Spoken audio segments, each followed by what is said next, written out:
Hello, everyone. I welcome you all to a very special episode of the Cosmic Matrix podcast, hosted by myself, Bernhard Gunther, and my wife, Laura Matsu, and our special guest today for the third time. And I'm really happy to welcome Paul Levy.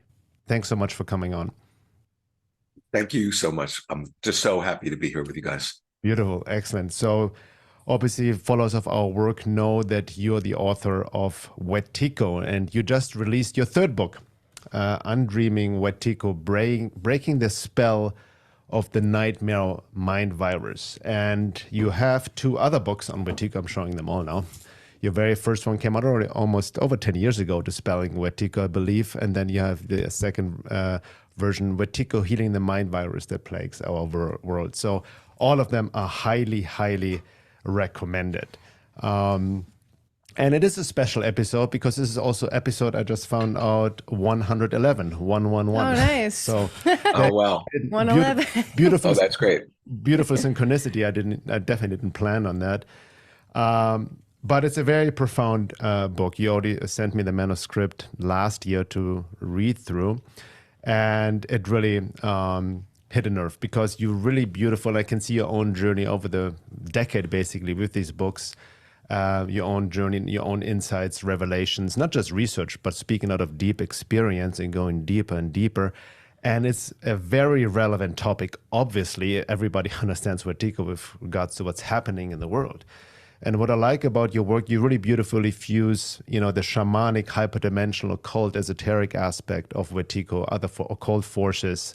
There are other interdimensional beings or forces that infect or affect humanity, right, in unconscious ways. And it beautifully ties into Jungian psychology, shadow work, projections, and all that ties into that as well. You have a Buddhist background, and you draw from different traditions and teachings, including Sri Aurobindo's occult hostile forces. Remember the last book you cited him, Rudolf Steiner, Wilhelm Reich. And especially in this new book, and that's where we want to talk, Laura, and I want to talk to you about. You also go deeper into childhood wounding, trauma work, ancestral work, and all of that, because that's where Wetiko tags in. And that's exactly what the work, Laura, and I also do with the people we work with, or in our work, really combining not only psychological work, but this deeper shamanic work and esoteric work as well. And really, I think that's the future, psychosomatic work, combining psychospiritual, combining psychological and spiritual work. So to get started, I know you've done it probably a million times, but a lot of people are maybe new to your work, and that's good. I think more people actually are becoming more aware of your work out of necessity regarding what's happening in the world. But what is Wetiko in a nutshell? How would you describe it? Yeah, no, thank you. Well, the word Wetiko, it's a Native American term, and it connotes really, in a way, the spirit of evil.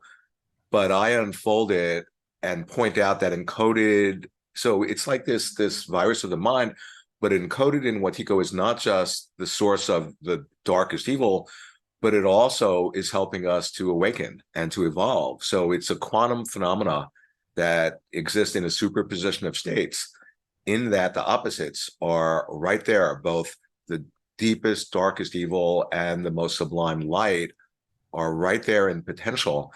And being that one can conceive of it as being this mind virus, and I should just add, if people are first hearing about a mind virus and that sounds all woo-woo or new agey or whatever, in essence, what that means is that the source of the madness, of the collective madness that our species is playing out, and it's undeniable that, our species is having a collective psychosis, that the source and the solution of the collective madness that our species is playing out is to be found within the psyche. And that's a no-brainer. And it's so obvious that most people, they miss it, and they're continually searching outside of themselves for, the answer is out there, and if only this wasn't happening or whatever. And that's one of the strategies of the mind virus, is to actually distract us so we put our attention outside of ourselves. Now, being this virus of the mind, so it's not a physical virus. So, and it actually doesn't even have any independent actual existence. You see, here's the paradox. Mm. So if people hear about there's a mind virus and they get all afraid, no, that's to misunderstand, because fear is the superfood for the mind virus. But if people hear, oh, well, it doesn't exist, so then I don't have to even think about it. Well, that point of view is an expression they've gotten possessed by the very mind virus they're thinking doesn't exist. And but I'm pointing out that in the absolute sense, there is no such thing as a mind virus. It has no independent existence at all, separate from our own consciousness, and yet it can kill us. So the thing about Wetiko, you see, it operates through the blind spots, through the unconscious, through the part of us that, you know, we're always projecting onto the inkblot of the world. And, you know, and that's something we're doing 24/7. And that's what a dream is. Because think about what a dream is a projection of the mind. We connect the dots on the inkblot, and then we impute a certain meaning.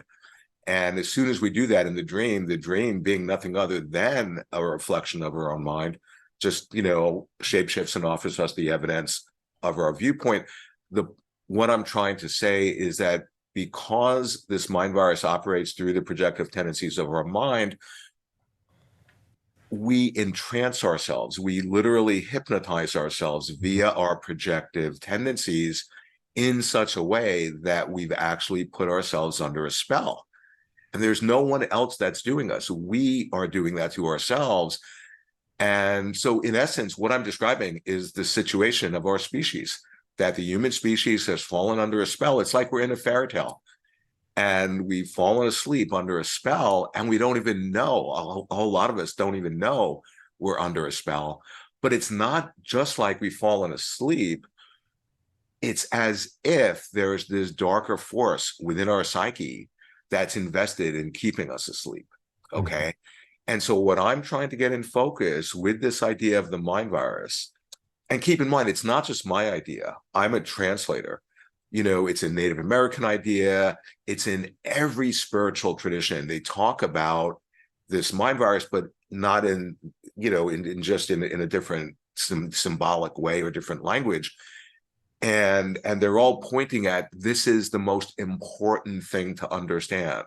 Mm-hmm. You know, now just one thing, like Philip K. Dick, who in I think the second Wetiko book, I have a chapter on him because he was completely switched on to Wetiko. He called it the Black Iron Prison. And he, you know, now I'm just going to take a step back. In the apocryphal text of the Bible, they talk about Wetiko when they call it the counterfeiting spirit, that it mimics us, it impersonates us. And I'm going to go back to that in a little bit. But what Philip K. Dick says is, he says, this mimicking stuff is the key to everything. That's a quote of Philip K. Dick. And that's what I'm pointing at.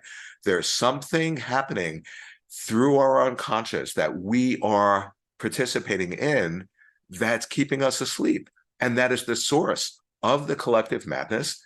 And it's the source of the incredible evil that we're playing out. And that's Wetiko. And it operates on all scales, both within our own minds, interpersonally, via our relationships, and collectively, as, you know, through the body politic of the world. And my whole work is trying to help people to see it, because it can only operate the way it does, you know, in a covert way, and have power over us to the extent that we're blind to it, because it operates through our blind spots. But once we begin to see how it operates via, you know, the world and people's reactions and within our own minds, then all of a sudden we take away its power and we become empowered. So in essence, that's what my work is about. Yeah. Excellent. So, you know, key aspect of Wetiko is that, what you just described, that it creates a counterfeit version of ourselves, which we identify with, the false, right, so to speak, and it works through us, right? And through this identification, then we also externalize all evil and see it all out there separate from us. Right. Yeah, when people find out about Wetiko, since it operates through projection, I imagine that they see Wetiko everywhere except in themselves as well. Right, exactly. Yes, exactly. Or like the other side, the other political side, these people, you know. That's a very good point. Right. Yeah. And you actually, in the beginning of your new book, you have a whole chapter that there, since the release of your work over the past decade, your work has also been distorted or falsely interpreted, like oversimplification, misunderstandings about Wetiko that people mistake it just for the shadow or the lower self or just separate demonic entity, which it is not, So can you share a little bit about how do you have seen like how this concept of Wetiko is distorted and how hard it is to grasp? Because, by the nature of Wetiko, once you start to studying it, it will also counteract or interfere with trying to understand it. Can you? Yeah. Yeah. No, totally. Well, the thing about Wetiko, you're so right on in that it's this formless, whatever it is, seeming entity that can take on any form so as to express itself. And over the years, I've had people who are like, no, I've found Wetiko and it's like an amoeba and it's like or a paramecium or it's like this. And, right away, I know, okay, they're mistaking the actual like transient form for the thing itself. And that's a category error, and or the thing is like the thing about Wetiko, it's this transpersonal energy. It's this daimonic energy, this archetypal energy. And a very simple way of understanding that, it's a higher dimensional energy that can take over a person. And the person so taken over is oblivious to that they've become possessed. And, or it could take over not just one person, but a whole number of people or a nation or a species. So it's kind of like mass formation psychosis that we see happening in the world. Is that like a collective form of Wetiko, would you say? Yeah. The idea of the mass formation psychosis, and that's such a controversial thing. And I've really studied, his work, Matthias Desmet's work, and I think it's really profound. I think it's super right on. And I think the criticism that people have, I just want to be clear, is mistaken. I think they don't understand what he's pointing at. And the key thing that I think is the source of the controversy is he's saying that, people get taken over and that there's a deeper archetypal pattern that's enacting them. And then his critics say, but you need to hold the people responsible who are the instruments. And he's not saying they shouldn't be held responsible. No, they're the ones who are responsible for unwittingly offering themselves as an instrument for this, darker force to act through. But what he's pointing at is that if you take those particular people out, let's say we get them and we lock them up, but we don't deal with the deeper process, the archetype will just supply over time other, other characters, other dream characters to people that embody and play that role. It's a deeper archetypal pattern. And unless you deal with that, then then you're just doing palliative care and it's very superficial. And but I want to just go back to something about, because it's really important, the thing about Wetiko being this higher dimensional energy, it can take over a person, right, or a group of people, like I was saying. And when we see somebody at a given moment and we recognize, they're being taken over, so on the one hand, it's very tricky, because if we think they're being taken over and they're separate from us, well, then that point of view is Wetiko, and then we've fallen under the spell. So the point is to recognize they're reflecting that part of us.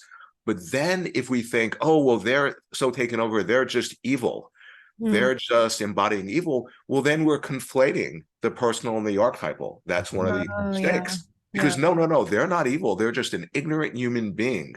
And and as a person, they just don't know what they're doing. And you don't want to conflate that with, make an equivalency.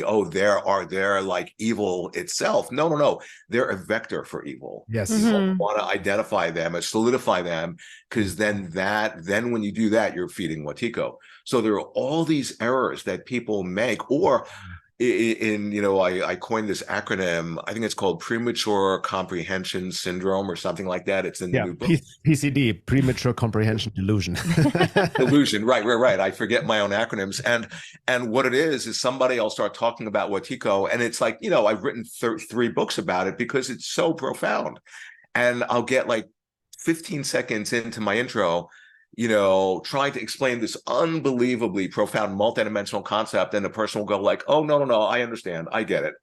and then they've just foreclosed any possibility of actually really taking in the profundity of what I'm trying to point at. Yeah, that's fascinating. People talk a lot about Wetiko without actually having really studied what it is to begin with, really understanding your research and deeply and within themselves. I mean, that's a story of my life as well, of my work. People read a headline or a paragraph and then think they already know what it's all about, strawman arguments out of context and all of that. And then especially for Wetiko, because it is so tricky and so intelligent, has its own intelligence itself, it will dilute and make itself, distort the mind of somebody trying to examine it. Right. But a very important part was Laura just mentioned, and you just confirmed, this is a very key aspect. Because like you also mentioned in your work, that Wetiko's favorite strategy is to think that the problem is outside of us. Right? Well, the real problem is the misconception of who we are, number one. And then what Laura mentioned as well, and I can see it as well, we always, especially in the truther community or like people who are more aware of the world, it's always externalizing of evil. It's all out there. It's nothing I'm fine, I'm good. It's all the evil psychopaths out there. But, these are people who are not really engaged in any inner work, let alone shadow work, psychological work, trauma work, let alone understanding how Wetiko may work through them. And I have to see within myself, when I dive deep and I have my triggers, I have my traumas where Wetiko tags in, and I can see sometimes how Wetiko works through me in more it comes through. And I have to, that's just, but by this awareness, you can use it as a teaching function, so to speak, because it highlights your issues I've found. But I think that is very important, that we do not just externalize. And like you said, all the evil, especially if you just see it from a material way of just people, it's just you're focusing on the symptoms rather the cause. Yeah. And then over circles and circles. And so, you mentioned in the new book, Alice Miller wrote to you, right, about how, who wrote, for those who don't know, she wrote Drama of the Gifted Child. And, she pointed out that childhood wounding could have been behind Wetiko, which then you further explored in a chapter in the new book.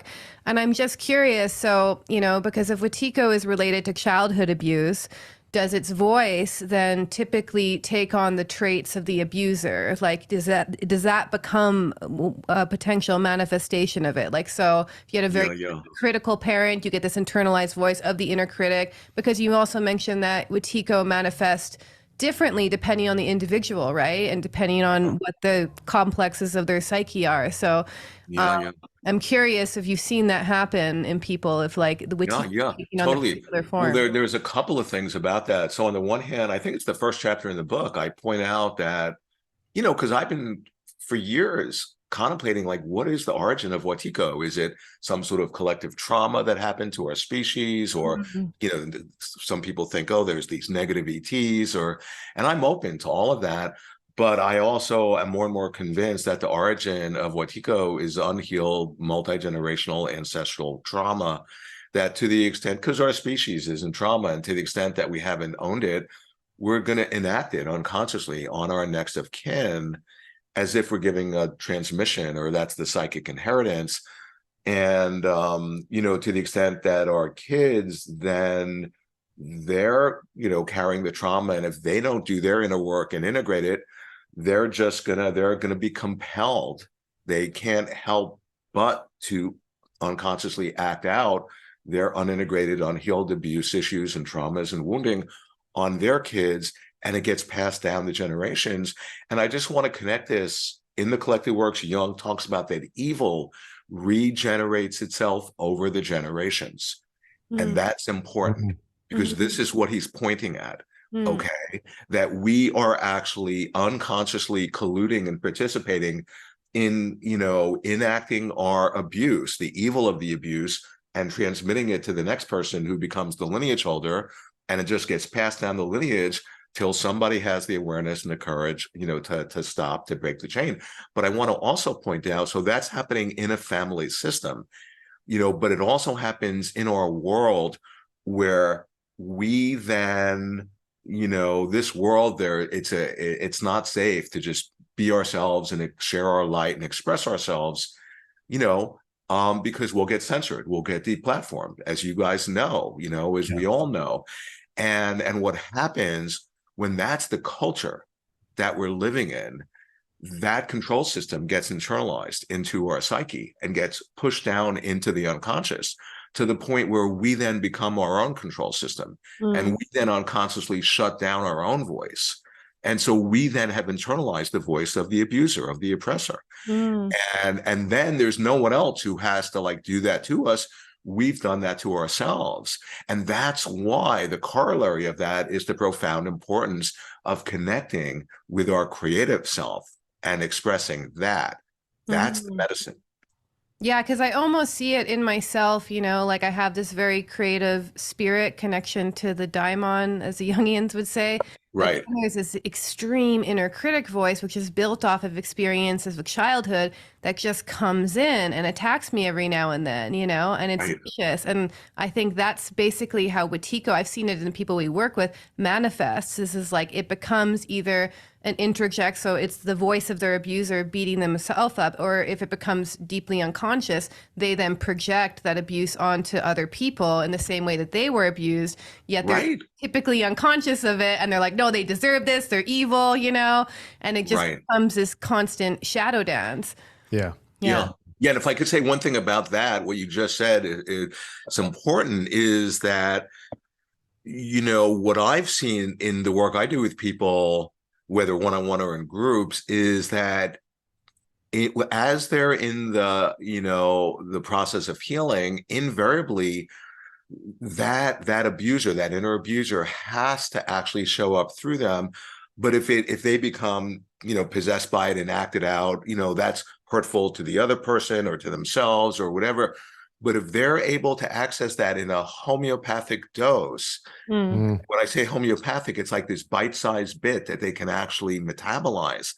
And so it's almost like then they're experiencing the abuser from the inside, because that's actually helping them to recognize, oh, that abuser is me at this point. Yeah, it happened historically and it had gotten dreamed up externally, but now I've internalized it, and now there's no external, you know, abuser or oppressor other than myself.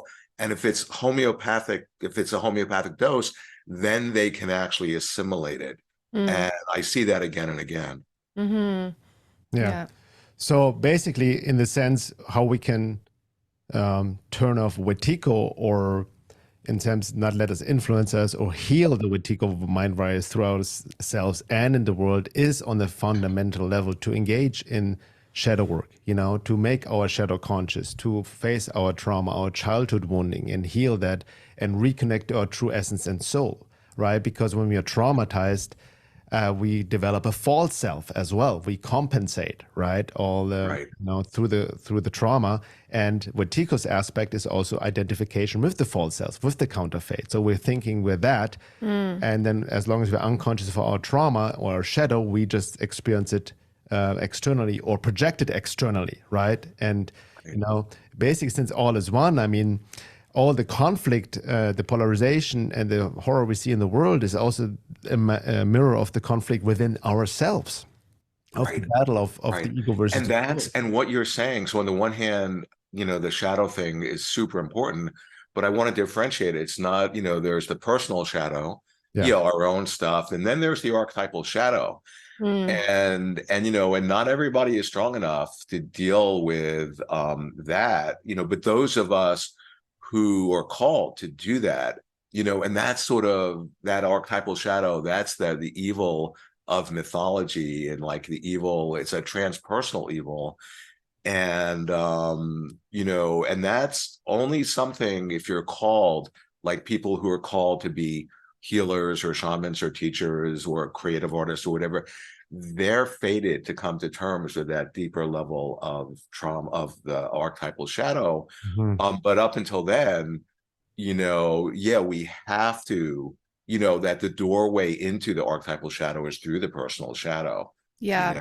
Because, you know, like a mistake I see people making is they want to go right to the archetypal, the, you know, the deeper dimension of stuff, and they go around their personal issues. No. You have to first really go through your personal shadow, all of that, you know, to get to the deeper, you know, sort of mythic archetypal patterning that's playing out. And then what you also said, which is a key thing for helping to heal Wetiko, is having the recognition that what's playing out in the world is somehow reflecting what's actually happening inside of our psyches, you know? Yeah. And to begin to see that, that's to begin to see the dreamlike nature. Yeah. Because, and when I say the dreamlike nature, think about you're in a dream, whatever's playing out in the actual dream is actually, it's nothing other than a reflection of what's going on in your mind.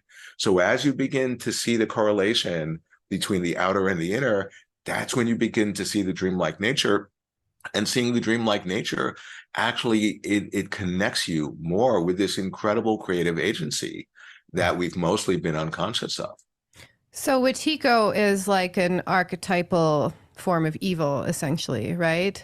And then it expresses Yeah. itself Oh, in yeah. No, definitely. I would say that, I mean, you know, it is one way of describing sort of the archetype of evil. Yeah. But the thing I'm pointing at, and this isn't me, this is so many people have said this before me. I think of, you know, in the collected works, Jung makes it very clear. He says that it's as if God has placed this special purpose in evil, that it's revealing to us something that is most important for us to know, you know? And he also says, he says, the big problem of our time is that we don't recognize what's happening in the world. And then he clarifies, he goes, what's happening is that the darkness of the soul is becoming manifest, the darkness of the unconscious, Yeah. you know? And that's informing the evil.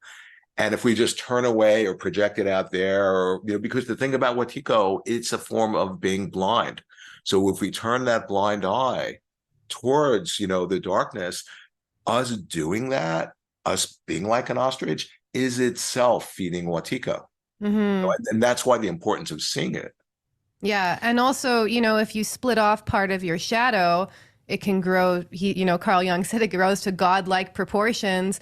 But Right. I also see the power of archetypal evil, because for people who are kind of new to shadow work, if you identify with an archetype, it's actually more powerful than you, and you can have a strong tendency to get taken over by it, you know? Yeah, and then you become inflated, and and then all of a sudden you've lost touch with just being a human being. Yes. You know? And that's the danger. I see that with people doing plant medicine. Yeah. They'll have like this profound experience of the higher self, and then the next thing you know, they're telling everybody what they need to do, and they're like, no, I'm the enlightened one. Yes. Because instead of cultivating a relationship with the higher self, they've identified with it. And identified with the archetype. Yeah. Yeah, with the archetype, and that's a form of psychosis. I mean, Yes. really.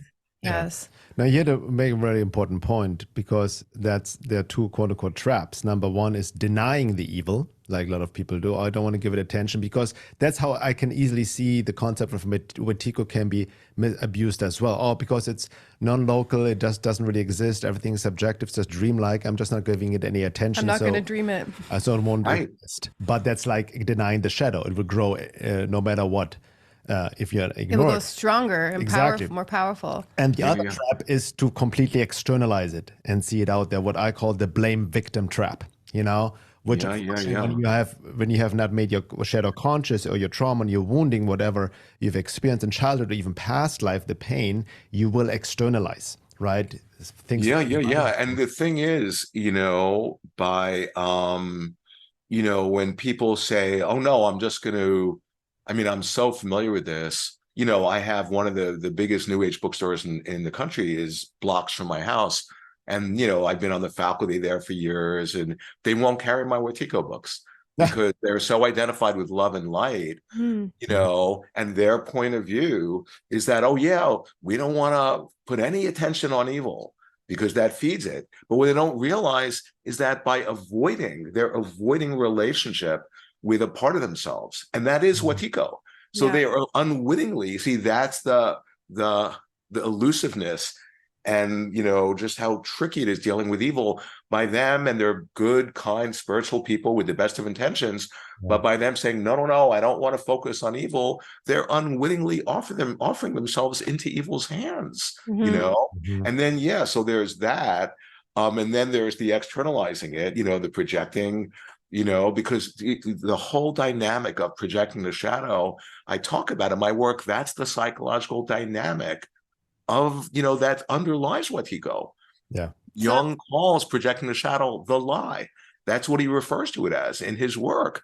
And who is the liar in the Bible? It's the devil, And so the thing, and just to do a little thing about association with the devil, there are two things. Like one is, something like, oh yeah, his great, the idea that he can convinces us that, there's no such thing as the devil, that's the, one of the strategies. But the other strategy is that he convinces us that there is a thing as the devil, that both, it's such a paradox trying to wrap our mind around like this nature of evil, because some people, like you were saying, think, oh, evil doesn't exist, so then I don't have to put my attention on it. Well, it's like if there's a cholera epidemic in the next town, and if we just say, oh no, it doesn't exist, it's all a function of my imagination, I'm not going to put any attention on it, well, then you'll be killed, Yeah. So we have to understand the nature of the beast that we're dealing with, is basically the point. And it could also speak, because to their own denial of their own shadow, of their own trauma, and not wanting to look at it, because, I've read quite a few of Alice Miller's books, and I agree that child abuse has been an epidemic for multiple generations. I mean, only now it's becoming a little bit better and with some focus on attachment style parenting. But I can see how a lot of us has been subject to, child rearing practices that were abusive, that aren't accepted now. And we just do have this epidemic of, trauma, essentially. And I can also see how it's hard for people to want to look at that because it's painful and it can unravel a lot. And I know for myself, I came from a background, I experienced abuse in childhood for like basically 28 years of my life. And I've encountered what I would call a type of evil in my family of origin, in my life at a very young age. And interestingly, facing that and the wounds that it caused and the trauma it caused within me was my turning point to awaken to something deeper. Like it's almost like it kind of pushed me to the brink of really seeing the state of humanity, but then it pushed me towards God as well. And I think that's kind of what you're pointing at, is that through facing this evil, this archetypal evil, we can actually rediscover our true nature, but it's not, it's actually through facing it that we can do that. And it's interesting because there is this almost holistic place for evil in the evolution of consciousness. It almost kind of, it's like the tree that doesn't reach to hell can't go to heaven. Like Carl Jung said, it's like the deeper we can really understand personal evil, the evil we've been subjected to, and then archetypal evil, the deeper we have a chance to truly awaken, I think. Yeah. Well, it's what you just described is so much the same with me. It was having a direct encounter with evil when I was younger that radically, just reconfigured my whole life. And there's this disincentive to deal with it because it's so painful. Yes. But for me, it was so overwhelming. I just didn't have a choice.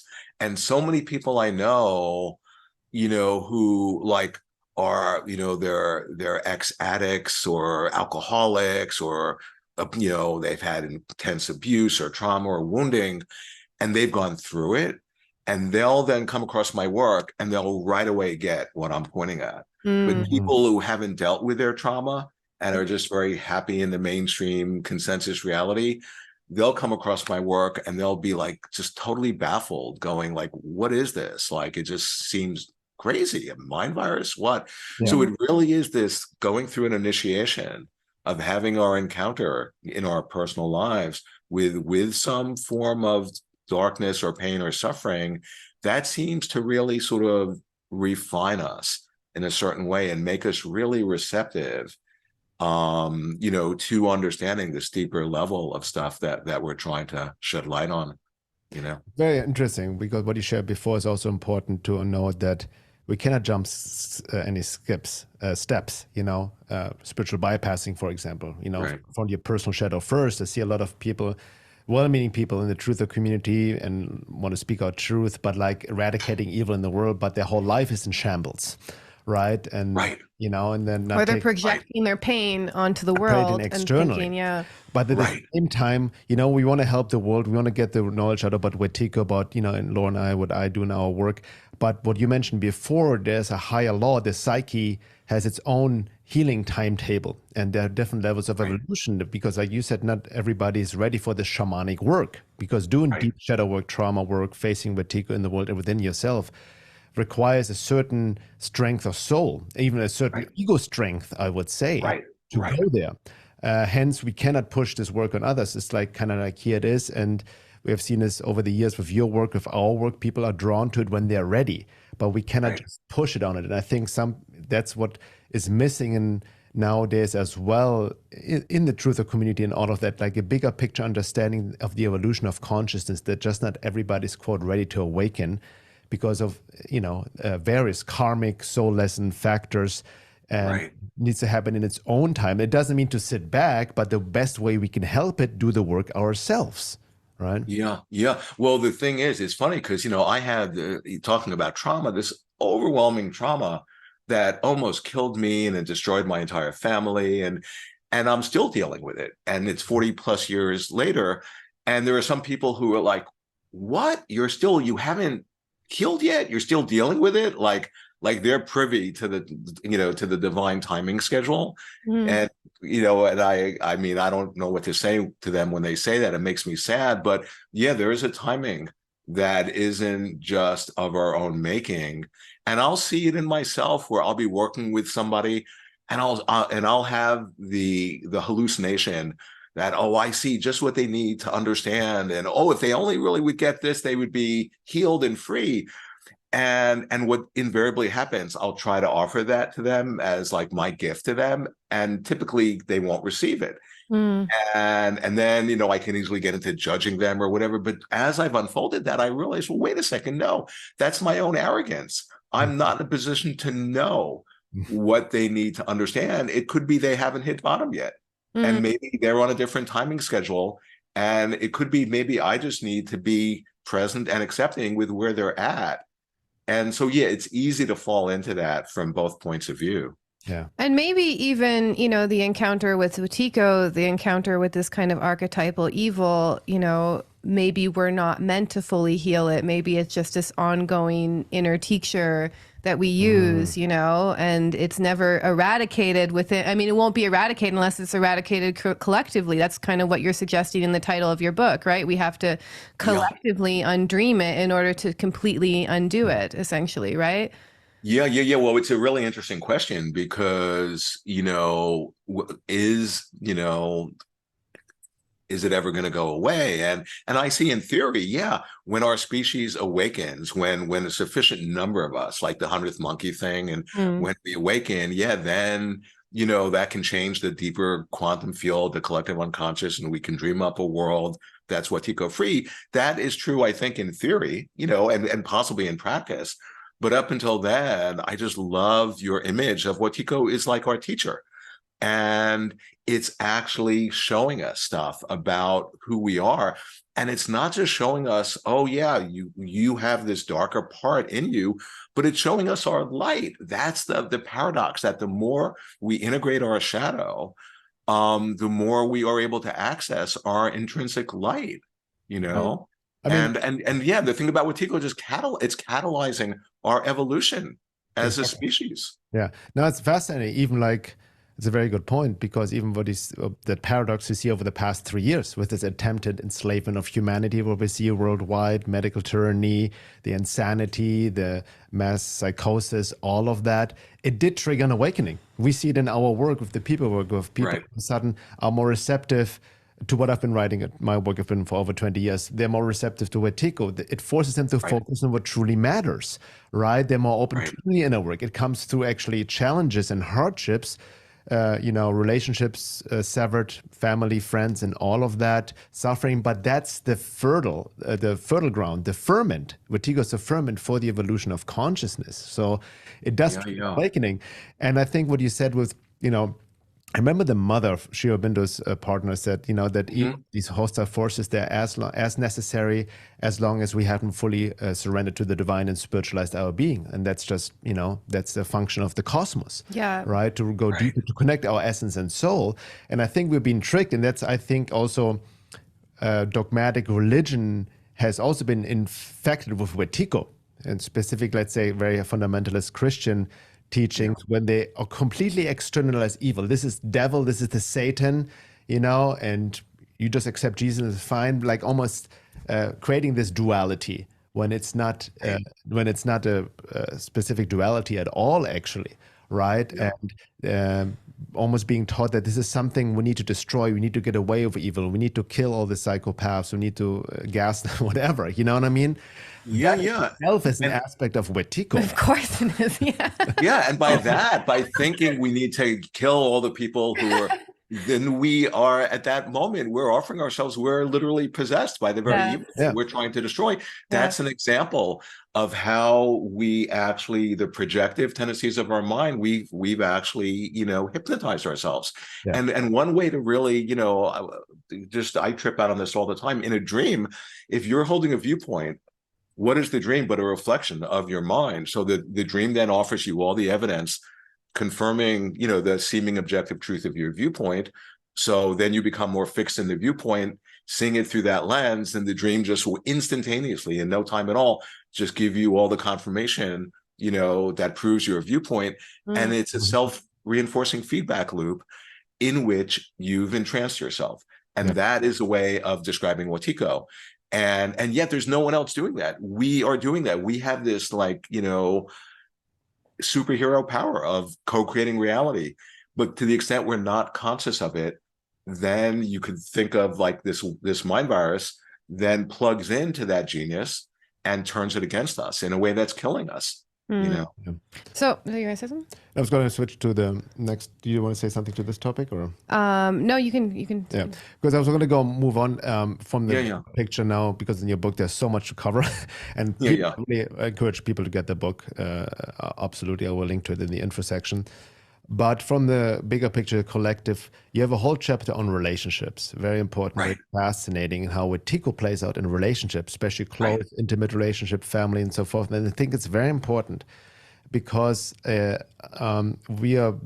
relationships have been severed a lot over the past few years. We are more spending time on social media, and all there is relationship, how we relate to anyone. So can you share a little bit about how Wetiko is easily infects relationships and even creates problems? You have a whole chapter, or gave an example, creates problems where there are actually no problems. Right, sure. Well, no, I would say that the major channel that Wetiko operates in our world is via our relationships with each other, with our own selves, and, just think about, there is a relationship, whether it's an intimate relationship or a close friend relationship, and everything's, zen and chill and harmonic and good, and they're all connected. And all of a sudden, something will happen and there's a misunderstanding, or they feel hurt, or they feel separate. And, one way, and this can spiral out of control to the point where it can destroy the relationship, and then people get divorced or whatever. And, one way to think about it, is who we are. We have this multiplicity of selves, right? We're like a full spectrum hologram. But then say if I'm in trauma, right? And so being in trauma unconsciously, I'm like, my unconscious, it's sort of scanning the environment to attract somebody to play out my unhealed trauma with. Say if there is an abuser, right? Or an authority figure, then out of the multiplicity of the person I'm in relationship with, I might, and it's all unconscious, I might actually amplify that authority, that potentially abusive part of the other person. And that's the part that I'm unconsciously invoking. And then by doing that, I'm actually making it more probable that that abusive part of them, even if it's 1%, might actually play out and manifest. And as soon as it does, Now I have evidence that they're the abuser. Mm. And so then I concretize them as being that. And then I'm seeing that's the whole of them. I've forgotten all of the other parts of them. And what I'm describing is that that person is dreaming. They have literally dreamed out their unconscious trauma via the medium of their relationship. And now the person who's the recipient of that projection, if they're awake, they might understand, oh yeah, no, this person is just projecting their unhealed trauma. I can play this out with them in a way that can help them. But what typically happens, you see, when we see the unconscious, and this is important, being the unconscious, like Wetiko, it's non-local. So it's impossible to see the unconscious without your own unconscious getting activated. Okay. In the same way, it's impossible to see Wetiko without the Wetiko and you being activated. Then it becomes a question, okay, what do you do with the unconscious part of you that's gotten activated? So the recipient of that projection, who's now being projected on that they're an abuser, if they deal with what's getting, triggered in them, it's sort of like, like this transference, countertransference thing, therapy. Objective identification too. Yeah, it just opens up a whole deeper psychological dynamic. But if all of a sudden, if they're not able to metabolize in the moment, and who is, because, this is all happening via the medium of the unconscious, they might react to being projected on that they're an abuser, which will just confirm to the other person the truth of their projection. Yeah. And so then that even makes the first person, who is the projector, even more certain, that you see this person. And so in other words, what I'm describing, they're going to be unconsciously enacting their unhealed abuse via the medium of the relationship.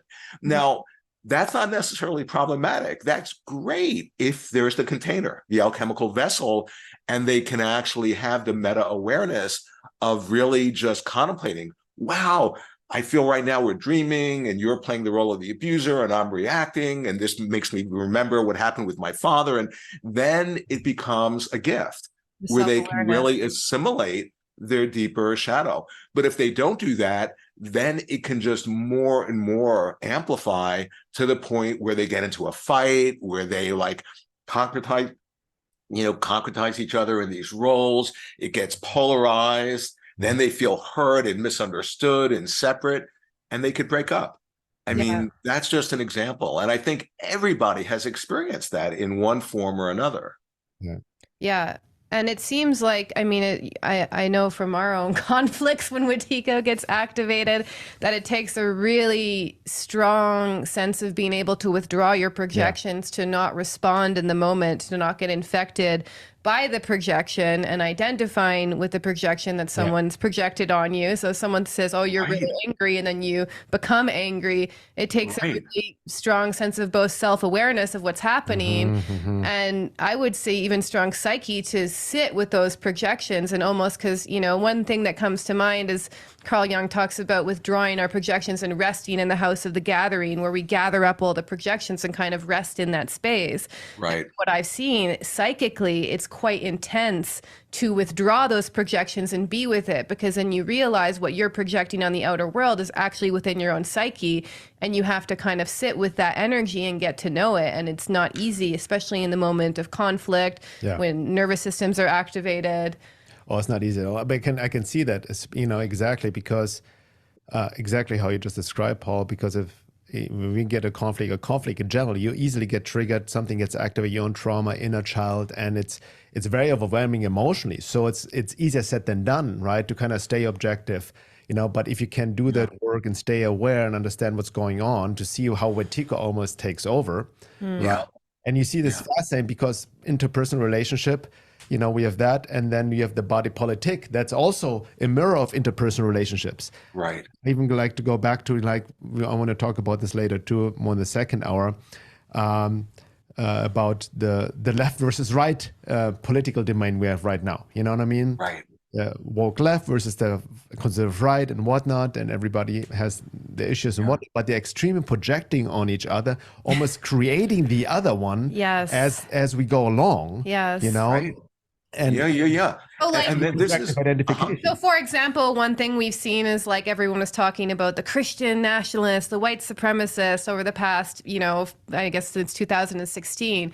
And we've actually seen the rise of that movement on the right become stronger and stronger, almost as if they accepted the collective projection. Yeah. A part of them obviously identified Right. with it, and it's actually made it become stronger through the projection. Yeah, exactly. Yeah. And then just one thought I'm having as you're describing this, it's just really important for people who are in the role of teachers, like us, for example, and I do this as often as I can to like show people, look, I get triggered and I'll project, and this isn't just something like, oh, I'm all enlightened and I'm like above the fray.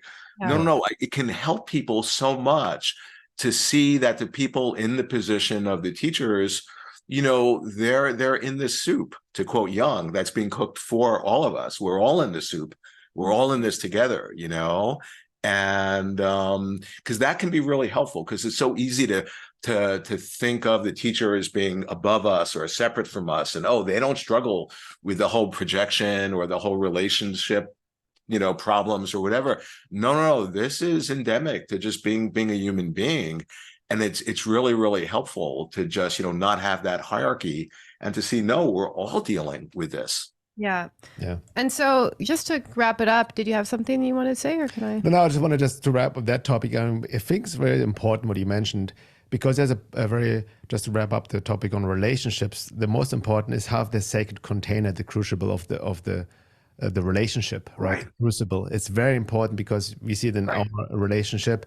It can intensify the process, and there's more opportunity for the work, so to speak, because more stuff comes up via, especially intimate, close relationships. Right. I think a lot of people nowadays avoid relationships too much because they will look for the perfect person. They're hooked on social media without understanding. Now you need to get in a relationship and deal with what's coming up, and that's the power of it. And I'm not implying to stay in abusive relationships, but people avoid the work. They think that any relationship that is meant to be my soulmate, twin flame, that is just harmony, love, and light. And that's just simply not the case. So the avoidance of relationship keeps us actually entrapped as well. And how do we learn about ourselves without the mirror of the relationship to reflect back? It's very easy, I think, to deceive ourselves when we're all alone in our kind of little bubble. But the moment we start to talk and relate to another person, we get information and feedback from them about how we are, how we're feeling. So, it's a part of self-work as well. And if I could just add one or a couple things. One is etymologically, mirror, the word mirror, it literally means the holder of the shadow. So when you're in a relationship and you're having somebody play the mirror, what are they mirroring back but this unconscious shadow part of you? And one other thing about that, it's, if somebody is single and they're acting out their unconscious, and or they're acting out their shadow, they can see it at a particular moment, but it's easy for that to become an idea of their shadow instead of a real direct experience. But if that person is acting out their shadow and their partner sees them acting out their shadow, and they see that their partner is seeing them acting out their shadow, that activates a process in their psyche where they realize their shadow realizes they're being seen. And that radically is a different experience than when there's no other witness, outside of them. And, so that's also the benefit of being in a relationship, is that it just really, can activate a deeper dynamic in our psyche.